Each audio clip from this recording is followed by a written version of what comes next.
है भैया? अरे बाबूजी हम दुल्हाई।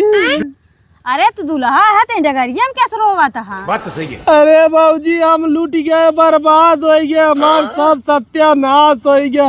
अच्छा भाई हमार दुल्हनिया पता नहीं कहाँ भाग गई। हम तो कहीं चोरी हो गई घर में, आ दुल्हनिया भाग गए तो भाग गए। दूसर दुल्हनिया बदे रोवाता तू यहीं रोड बैठ के। अरे भाऊजी तू ना जानबू, 10 साल से देखुआरी करत करत एक कैसो लड़की मिली रही, वो हाथ से चली गई। तोरे अंदर कौनो कमी होए तबे तो भाग जाता है कुल छोड़ छोड़। अरे भैया जिन रोवा आजकल के जुग जमाना ठीक ना ही ने, 4-4 5-5 लड़किया के महतारी भाग जाता ही ने। तोहार तो भाई नई नौसर रही है, तोहार तो दूसर बियाह हो जाए, तू का रोवत है?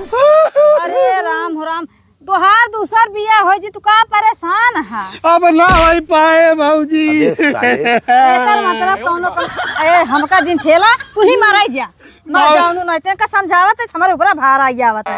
भाऊजी तही चल देते काई न मेरे साथे। हाँ नदी गाड़ी इनका समझाते नदी गाड़ो हमारे ऊपर लाइन मारत है, डोरा डालत है नदी के। चल दे भाऊजी। भाऊजी चलो मैं घरे का जवाब देवे भाऊजी। हमार माई कहे कि बिना दुल्हनी के आइए। चलते भाऊजी मुँह ढक ले, ऐसे ढक ले भाऊजी। चल